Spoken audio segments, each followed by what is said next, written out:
Now that you've become more familiar with Unix commands, we can download an fMRI package and install it with Unix. If you haven't already downloaded FSL, watch this video. When you're done, come back to this tutorial. When you downloaded and installed FSL, you may have seen a few things you didn't completely understand.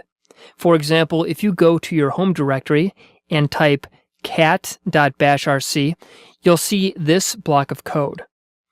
To understand what's going on here, you'll need to understand shells, paths, and variables. First, let's talk about shells. Think of the shell as an environment in which you can write Unix commands. We used a shell in previous tutorials, but you may not have been aware of it.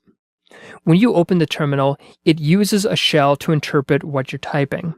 Also, there are many different shells, and each one has a different syntax, or a specific way that the words in your command need to be organized, just like in human languages. For example, there are two major shells: the Bourne shell, with a widely used version called Bash or Born Again shell, and the C shells, with one popular variation called the T shell or TCSH. These commands we've used so far, cd, ls, pwd, and so on, are called built-in commands, and they can be used the same way in both shells. But there are important differences when you do a more advanced operation, such as setting a variable. Setting a variable, also known as variable assignment, takes a string and assigns it a value. The idea is to use the variable as shorthand for a value, and if necessary, update the variable as a script runs. For example, let's assign the value 3 to the variable x. If you are in the Bash shell, which is the default on most computers, you can do this by typing x equals 3, just like an algebra class. To check the value stored in the variable, type echo $x. The $sign is a reserved character that has a special meaning and cannot be used as a variable. The $sign indicates that what comes immediately after it, in this case x, is a variable. The command returns 3, the value stored in the variable x. Compare this with a different shell, the T shell. Switch your terminal to the T shell by typing tcsh and pressing enter. If we typed the same command as before, you'll get an error that says command not found. That's because the syntax for assigning a variable is different in the T shell. To do the same variable assignment, we have to type set x equals 3, then type echo $x to make sure it's set the correct value. If you want to know which shell you are currently in, type echo $0. Right now, we're in what is called a subshell. We were initially in the Bash shell, and then we switched to a T shell. When you open up a new terminal, think of that terminal as the Unix world. We call this world the environment. If we travel to different countries in the real world, usually the language is different. In Unix, that's like changing the shell and having a different syntax, but certain things remain constant, like gravity. If we wanted to have our x variable be the same no matter which shell that we're in, we would type export x3. In TCSH, we would type set env x3. Note that if you set this global variable, it's available only to the current shell and to subshells. If you set a global variable in the current subshell and then return to a previous shell by typing exit, you will not have access to it. To leave the current subshell and return to the previous shell, type exit and press enter. Now that we know what variables are, we can see how they are being used in the FSL setup. The code in the .bashrc file, which stands for bash run commands, and is the code that is run anytime you create a new shell in Bash, updates something called the path variable. The path variable is a list of directories that are searched anytime you try to run a command. You can see this list of directories by typing echo $path in all capitals. Your output may look different from mine since I've added more directories to my path. Notice that there are several absolute paths pointing to different directories, with the colon acting as a separator between paths. When you type a command and press enter, the shell looks for that command within each directory in your path. If it's not there, it returns an error saying that the command is not found. Paths allow you to use FSL commands from anywhere in the terminal. FSL, like all other software packages, has a library or directory that contains all of the functions needed to run FSL, such as FSL info, FSL maths, flirt, and so on. To run those commands, we would need to either be in that directory or we would need to specify the absolute path to the command that we want to run. To give us the flexibility to run FSL commands anywhere, we'll set the path variable to indicate where the FSL library is. Note that the FSL installation script automatically creates these paths in both bash and tcsh. Other packages, such as AFNI and FreeSurfer, do not automatically create these paths, and you'll have to add the lines they give you, either using redirection or by opening up the run command files in a text editor, for example by typing open.bashrc. Now try the following exercises to review and consolidate what we've learned today. You'll need to understand variables in order to use for loops, which we'll talk about in the next video. When you start doing neuroimaging analysis, at some point you'll be using the same commands to analyze each subject, with only a slight alteration between each command. To save time, we will use something called a loop, also known as a for loop. Let's illustrate this with a simple example. Let's say that you need to print the numbers 1, 2, and 3. You could do this by typing echo 1 and hitting return, then echo 2 and echo 3. This gets the job done, but you can see that this would quickly become tedious if your goal was to print dozens or hundreds of numbers. How can we make this easier? You probably noticed that each time we ran the command, we changed the number after the echo command. Instead of doing this by hand each time, a for loop will run each command for you and automate it. Here's an example of a for loop to print the numbers 1, 2, and 3. You can also rewrite this as one line instead, with each part separated by semicolons. The semicolons divide the for loop into 3 sections.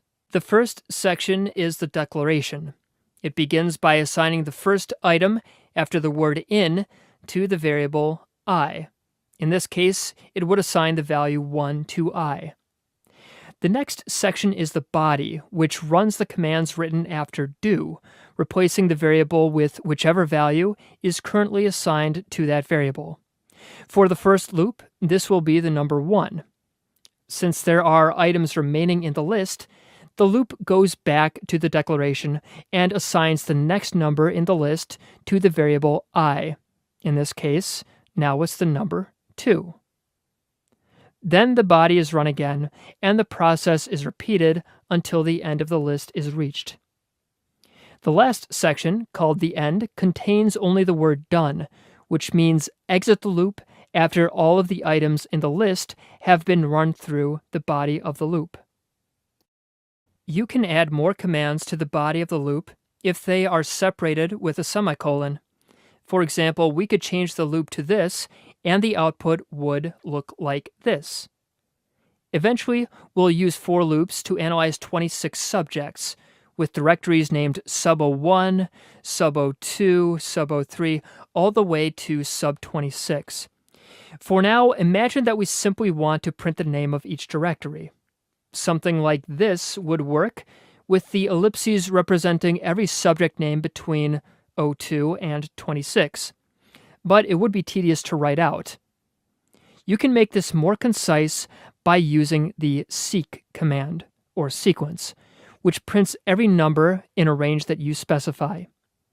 For example, seek 1, 10 prints the numbers 1 through 10, We can include it in our for loop by using backticks, in which the command within the backticks is executed first and then expanded. This gets us closer to our goal, but it still isn't exactly what we want. Notice that the subject names we are trying to print should have two integers, such as 01, 02, 03, and so on, which ensures that each subject name is the same length. It also keeps them in order when they are listed with the ls command. This is called zero padding, and we can implement it in our for loop using the -w option in seek, which looks like this. This equalizes the width of each number that is printed. If it's a number less than 10, for example, it is zero padded with 1 0 to the left of the number. This will be important later on when we use for loops to analyze all of our subjects. Today, we covered the basics of for loops. Later on, you'll learn how to use them in more sophisticated contexts, such as automating the analysis of an entire dataset. But no matter how complicated the analysis, every for loop is built on the fundamentals that you learned today. Try these exercises to further develop your understanding. At this point in the series, we're going to be using our Unix commands with fMRI data. Click on the link in the More Info box below for instructions about how to download the data, how to install FSL, and what skull stripping is. When you've finished, come back to this tutorial. The previous video on for loops showed us how to run many blocks of code with slight alterations between each execution. But what if we only want to run code if certain conditions are met? We can automate these decisions with conditional statements. If a certain condition is true, then do something. Else, if the condition is not true, then do something else. For example, we might want to check the anatomical directory for whether the anatomical image has been skull stripped. If it hasn't been skull stripped, then do the skull stripping. If it has been stripped, then do nothing. Try this on your own computer. First, navigate to the flanker directory, which in my case is on my desktop. Then navigate into the sub-01 anatomical directory. From the command line, type the following conditional statement. As with the for loop, a conditional statement has three distinct sections. The first section begins with the word if, and then evaluates or checks whether the statement within the brackets is true or false. Within the brackets, the -e means check whether this file exists. If the file does exist, then the statement goes on to run the code in the body of the statement. You can have as many lines of code in the body as you want. The last line, fi, or if spelled backwards, ends the conditional statement.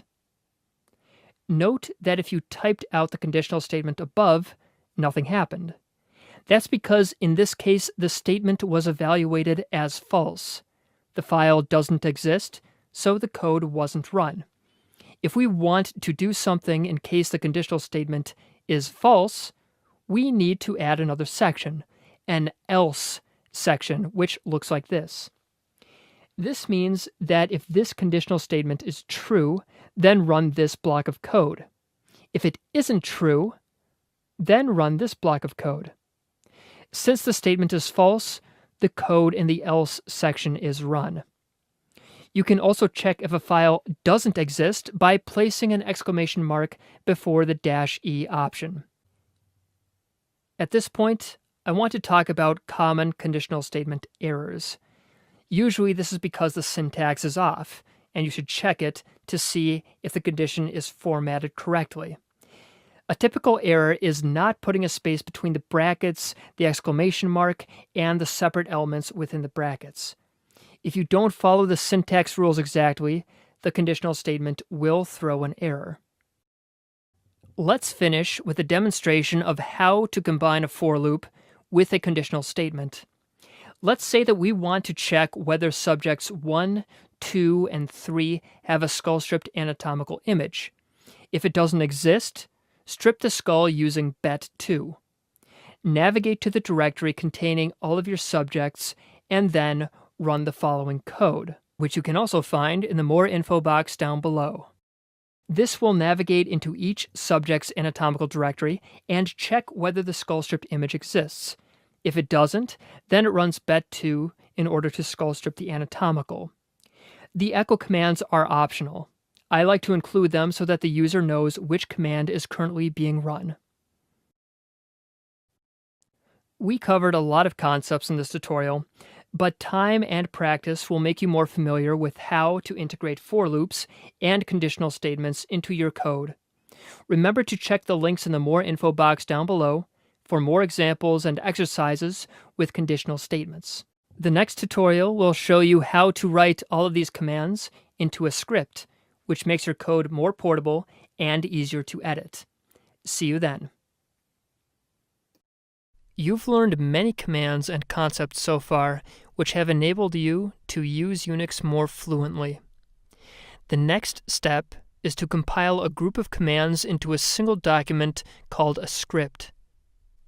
Just as a movie script tells an actor what to do, where to go, and what to say, a Unix script, also known as a shell script, tells the terminal what commands to run. This makes it easier to edit and execute large blocks of code, and to move the code among different directories. Before we begin scripting, you should download an appropriate code editor. Windows users can download Notepad++, and Mac users should download TextWrangler. Once you've downloaded TextWrangler, open it and write this code on the first line. This line of code is called a shebang, and it means that the following code should be interpreted with the bash shell and follow bash syntax. Next, write one of the for loops you saw previously, such as this. It is good coding practice to indent the body of a for loop or a conditional statement, usually with a tab or a few spaces. This allows the eye to quickly see both the structure of the code and where certain commands are located. It is also helpful to include comments with the pound sign.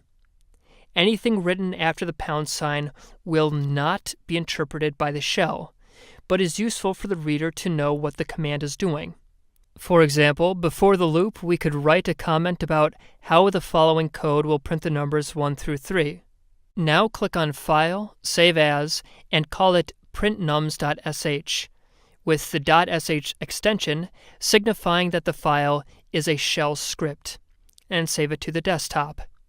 In a terminal, navigate to the desktop and then type bash printnums.sh to run the shell script. You could also run the command by typing /printnums.sh. This will run all of the code in the script just as if you had typed it out by hand.